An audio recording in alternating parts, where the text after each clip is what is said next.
नमस्ते, मेरा नाम अजित कुमार। आप देख रहे हैं मॉर्निंग न्यूज़ इंडिया। विधानसभा सत्र चल रहा है। इधर राजस्थान में विधानसभा चल रही है, उधर केंद्र में राज्यसभा भी चल रही है। दोनों तरफ बजट पेश किया जा रहा है।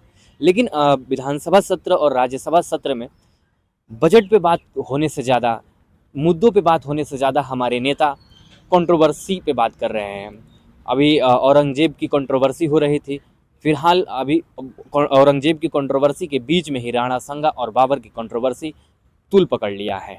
राणा संगा और बाबर की कंट्रोवर्सी का क्या है मामला, इसके बारे में हम जानने के लिए पहुंच चुके हैं राजस्थान यूनिवर्सिटी में। यहाँ कुछ छात्र नेता हैं, इन लोगों से हम बात करेंगे और जानेंगे कि क्या है राणा संगा और बाबर की कंट्रोवर्सी का मामला। इसके साथ ही हम ये भी जानेंगे कि राजस्थान यूनिवर्सिटी में चुनाव के मामला और भी कई मुद्दों पे हम बात करेंगे। तो आइए हम बात करते हैं राजस्थान यूनिवर्सिटी के कई छोटे बड़े छात्र नेताओं से। मेरा नाम विष्णु कुमार मीणा है। मैं राजस्थान विश्वविद्यालय एबीवीपी इकाई का अध्यक्ष हूँ। राज्यसभा में एसपी के सांसद रामजी लाल सुमन ने राणा संगा पे कटाक्ष किया है, तो इस मामले में आप क्या कहना चाहते हैं? सपा सांसद रामजीलाल सुमन ने राज्यसभा में, वो एक राज्यसभा सांसद है, उन्होंने हमारे वीर राणा सांगा के लिए अभद्र भाषा का प्रयोग किया है, उनको गद्दार बताया है। मैं बताना चाहता हूँ कि वो खुद एक गद्दार है जो हमारे वीरों के बारे में ऐसी बात करते हैं। हम ये जो ऐसी बात करता है उसको हम कतई बर्दाश्त नहीं करेंगे। एबीवीपी हमेशा वीरों के लिए आगे रही है। भारत सरकार से यही निवेदन करते हैं कि वो उस सांसद को बर्खास्त करें। और हमने कल रात्रि में सपा सांसद रामजीलाल का पुतला दहन किया है राजस्थान विश्वविद्यालय गेट पर, तो हम इसका पुरजोर विरोध करते हैं। धन्यवाद। ये आरयू में एक न्यूज है कि आईडी कार्ड के बिना कोई छात्र अंदर एंट्री नहीं लेगा। इसके मामले में आप क्या करें? पूरे भारत में विश्व स्तरीय विश्वविद्यालय हैं, जैसे कि जेएनयू हुआ, डीयू हुआ, और भी जो विश्व स्तरीय विश्वविद्यालय है उनमें आईडी कार्ड देखकर ही एंट्री होती है। लेकिन इसमें कुछ त्रुटियां हैं जिनको विश्वविद्यालय प्रशासन को सुधारना है, और हम इस जो इन्होंने फैसला लिया इसके खिलाफ नहीं है, हम इसके पक्ष में हैं। और भी मतलब कि बहुत सारी चीज़ें थी, जैसे कि आज राजस्थान विश्वविद्यालय ने प्रशासन ने कल रात को एक तुगलकी फरमान जारी किया। ज्ञापन देने के बाद तुरंत प्रभाव से विश्वविद्यालय प्रशासन चेता और उन्होंने सीटों को बढ़ाया, और अन्य सब्जेक्टों में भी उन्होंने सीटों को बढ़ाया। उसका हम स्वागत करते हैं उनका। और ऐसे ही राजस्थान विश्वविद्यालय में कोई भी समस्या आती रहेगी छात्र हित को लेकर के, तो हम उसका पुरजोर विरोध करेंगे। विद्यार्थी परिषद का जो भी कार्यकर्ता है राजस्थान विश्वविद्यालय के अंदर, वो 300 और पूरे भारतवर्ष के अंदर वो 365 दिन 24 घंटे छात्र हितों के लिए लगा रहता है और लगा रहेगा। धर्मेंद्र शर्मा, इकाई मंत्री, राजस्थान विश्वविद्यालय। दुष्कर्म के आरोप में प्रिंसिपल, वहाँ के प्रिंसिपल को अरेस्ट किया गया है। इस पर जानते हैं इनकी राय। सर, सबसे पहले आप अपना नाम बता दीजिए। भारत भूषण यादव, विद्यार्थी परिषद का कार्यकर्ता हूँ। सर, अभी जो पॉलिटेक्निक कॉलेज में प्रिंसिपल को अरेस्ट किया गया है, इस मामले में क्या कहना चाहते हैं? जी, उस कॉलेज में जो पिछले कई सालों से ऐसी घटनाएं चल रही थी, वहाँ विद्यार्थी परिषद के कार्यकर्ता और कुछ बहनों ने संपर्क करके हमें अवगत कराया। हमारे कार्यकर्ता वहाँ पहुँच के हमने 2-3 दिन आंदोलन किया। वहाँ के शासन प्रशासन हमने मांग की ताकि वो जो प्राचार्य है उसको गिरफ्तार किया जाए। लेकिन वहाँ का कॉलेज का जो प्रशासन है वो कमेटी बना के उस प्रिंसिपल को बर्खास्त कर चुका था, लेकिन वो कोई नतीजा नहीं निकल रहा था। पिछले कुछ दिनों से ऐसे ही चल रहा था। तो हमने आंदोलन किया, हमने सरकार से मांग की, और सरकार ने हमारी मांग को माना और सुना। और जो हमारी जो पीड़ित बहन थी, उन्होंने कुछ एक छेड़छाड़ के आरोप जरूर थे, लेकिन कुछ बहनों के साथ दुष्कर्म के भी आरोप थे। सबसे पहले आप अपना नाम बता दीजिए। जी, मैं सियाराम, जो कि राजस्थान विश्वविद्यालय से हूँ। हाँ, ये बताइए कि जो यहाँ पे अशोक गहलोत ने जो छात्र नेता चुनाव को रोक लगाई थी, अभी तक उस पर स्थगित ही है मामला। क्या छात्र नेता चुनाव होना चाहिए या नहीं होना चाहिए, इसके बारे में क्या कहना चाहते हैं? और दूसरा सवाल कि भाजन लाल सरकार से आप क्या कहना चाहते हो? देखिए, सबसे पहले तो कि मैं इलेक्शन होना चाहिए कि नहीं होना चाहिए, तो मैं एक बात कहना चाहूँगा कि अपन देखते हैं कि कोई भी नेता है तो उसका बेटा है तो उसको डायरेक्ट एक सीढ़ी मिल जाती है पॉलिटिक्स में एंट्री करने की। लेकिन यदि एक छात्र है, मतलब स्टूडेंट, यदि पॉलिटिक्स में आ रहा है, तो वो कहीं ना कहीं एक ऐसा रहता है कि अन्य कोई पिछड़े हुए हैं तो उन्हें पॉलिटिक्स में एंट्री करने का मौका मिलता है। और नीचा जो, यदि हम जड़ देखें राजनीति की, तो वो एक जो स्टूडेंट पॉलिटिक्स है वही है। तो ये चुनाव तो होना चाहिए। दूसरी बात कि गहलोत सरकार ने बंद करा, तो उसमें यदि सरकार से जब हम सवाल करते हैं तो वो ऐसे बताते हैं कि इलेक्शन को थोड़ा ऊपर नीचे जो कि विधानसभा के हुए थे उसको थोड़ा सा सही लाने में और मैनेज करने के लिए बंद किया गया था। आगे हम एक बड़ा जो मुद्दा है इसके अंदर ये रहता है कि क्यों नहीं करवा रही गवर्नमेंट इलेक्शन। तो आपको एक बात बताऊं, ये राजस्थान विश्वविद्यालय है जो कि राजस्थान प्रदेश का सबसे बड़ा विश्वविद्यालय है और राजधानी में स्थित है।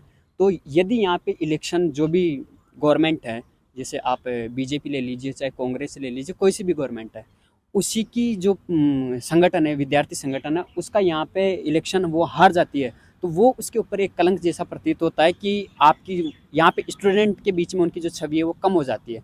तो और आर्यू का ये एक और इतिहास रहा है कि यहाँ पे जो भी सत्ता के अंदर जो सरकार रहती है, उसका जो विद्यार्थी संगठन है वो विश्वविद्यालय, राजस्थान विश्वविद्यालय में कभी भी विजय नहीं होता है। तो इसलिए ये सरकार है जो कि इसे दबाने का प्रयास करती है कि हम अपनी छवि को बचाने का प्रयास करते हैं। और केंद्र सरकार ये चाहती है, मोदी जी ये कहते हैं कि युवाओं को रोज मतलब पॉलिटिक्स में लाने के लिए हर आना चाहिए, लेकिन वही ये काम कर रहे हैं कि नहीं आना चाहिए, क्योंकि वो सवाल करते हैं स्टूडेंट को क्या चाहिए वो स्टूडेंट जान सकता है।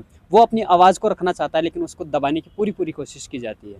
तो ये भजनलाल सरकार से आप क्या कहना चाहते हैं? भजनलाल सरकार हो चाहे, देखिए सरकार कोई सी भी हो, लेकिन हमारा है कि जो स्टूडेंट के हित में होना चाहिए वो होना ही चाहिए, चाहे वो कोई सी भी गवर्नमेंट हो। तो हम भजनलाल सरकार से तो ये करेंगे कि आप स्टूडेंट का जो पॉलिटिक्स का जो करियर है उससे दाव पर ना लगाएं, और आप आपसी जो राजनीति है जो आपके अंदर स्तर में रहता है, गवर्नमेंट का ये रहता है कि आपकी सरकार ने बंद करा, तो वो टैग ले लेती है उसको कि ये मेरी सरकार ने करा है, तो वो अपना नाम करने के लिए उसे बचाने का प्रयास करते हैं। तो हम ये कहेंगे कि आप आपसी जो मतभेद है उसे भूलिए, और जो स्टूडेंट है, छात्र है, युवा है, जो कि देश का भविष्य है, उसको उसका जो करियर है उसे ध्यान में रखते हुए जो छात्र संघ है उसे बहाल करना चाहिए, और सभी यूनिवर्सिटियों में छात्र संघ लागू। अच्छा, मैंने कहीं पढ़ा कि यहाँ पे वेबसाइट में कोई एरर चल रहा है, जो स्कॉलरशिप को लेकर समस्या आ रही है, इसके बारे में क्या है, ये क्या कैसी समस्या आ रही है, क्या है इस मामले को थोड़ा अच्छे से समझिए। बिल्कुल, ये स्कॉलरशिप का मैं बता दूं कि ये हमारे जो विद्यार्थी हैं, हमारे साथी हैं, मैं भी उनमें से एक हूँ, क्योंकि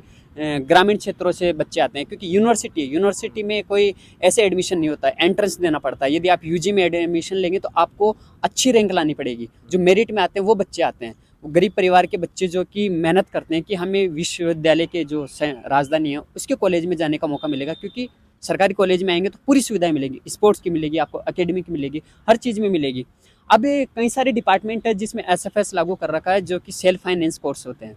उसके अंदर भी चलिए ST SC का जो भी विद्यार्थी, जो कमज़ोर पिछड़ा वर्ग का विद्यार्थी है, वो अपनी जो स्कॉलरशिप है वो वापस मिल जाती है, तो उन्हें SFS का इतना नुकसान नहीं होता है, और अपनी जो फीस है वो वापस वसूल हो जाती है। लेकिन यूनिवर्सिटी के कैंपस के अंदर एक ये बड़ी प्रॉब्लम चल रही है, और यूनिवर्सिटी का जो प्रशासन है वो सोया हुआ है कि विद्यार्थी का जो स्कॉलरशिप का फॉर्म भरने जाता है, डिग्रियाँ बन रही है, कोर्स हो रहे हैं, और उसके बाद में जो भी आगे कर रहे हैं विद्यार्थी कर रहे हैं, लेकिन उसके बीच में आ रहा है कि वो स्कॉलरशिप का जब फॉर्म भरने जाता है, जब पोर्टल ओपन करता है तो उसके डिपार्टमेंट का नाम ही नहीं है। आप सोचिए कि डिग्रियां मिल रही, आप प्रोफेसर वहाँ पे लगा रखे हो, लाखों रुपए खर्च कर रहे हो, लेकिन आपका पोर्टल का नाम ही नहीं है, आपके डिपार्टमेंट का नाम तक उस पर नहीं है। जब आते हैं विद्यार्थी का, ये काम विद्यार्थी का नहीं है, ये विश्वविद्यालय प्रशासन उसको देखना चाहिए कि कौन सी जगह अपना जो काम है, कौन सी जगह कमी आ रही है। विद्यार्थी जाता है अपने HOD के पास में जा रहा है, वो कहेंगे हम डिपार्टमेंट यूनिवर्सिटी को ज्ञापन दे दिया, तो यूनिवर्सिटी में आके बात करते हैं तो वो बोलते हैं हम आपके डिपार्टमेंट से बात कर दिए, तो विद्यार्थी को गुमराह करने का कोशिश की जाती है। और जो विद्यार्थी अपने भविष्य को, मतलब एक आदमी के यदि मैं आकलन बताऊं तो लगभग 2-3 स्कॉलरशिप आदमी उठा सकता है, जिसमें उसका रेंट हुआ या जो फीस है उसके अकॉर्डिंग तो 50,000 रुपये। आप यकीन मानिए, एक विद्यार्थी जो ग्रामीण इलाके से आते हैं उसके लिए 50,000 रुपये कितनी बड़ी रकम है। वो 5-7 महीने अपना जो खर्चा वो निकाल लेता है, लेकिन उसे गवर्नमेंट सोया हुआ है। अपनी पहले ही गवर्नमेंट जो है स्कॉलरशिप को रोक लगा रखी है, 4-4, 5-5 साल में स्कॉलरशिप नहीं आती। चलिए उससे भी आप कैसे भी करके टाइम ले रहे हो, लेकिन दे रहे हो, उस बात है। लेकिन विश्वविद्यालय जो प्रशासन है अपनी मतलब सोया हुआ है, अपना जो काम है वो करता नहीं है, और विद्यार्थी है वो इधर उधर घूमते रहता है। आखिरी में विद्यार्थी क्या करता है, बेचारा गरीब है, उसे पढ़ने से, अपने करियर से रिलेटेड है, तो वो सिर्फ रुक जाता है कि नहीं मुझे यहीं रुक जाना चाहिए, क्योंकि दबाने का प्रयास किया जाता है, भगा दिया जाता है उनको कि आपके उससे बात कीजिए, आपके उससे बात कीजिए। तो ये है कि ये बहुत सारी प्रॉब्लम है जो कि प्रशासन को देखना चाहिए, गवर्नमेंट को देखना चाहिए, जो कि छात्र हित के अंदर काम होना चाहिए, ये सर्वोपरि है। ऐसे ही और वीडियोस देखने के लिए सब्सक्राइब करें मॉर्निंग न्यूज इंडिया को और जुड़े रहिए हमारे साथ।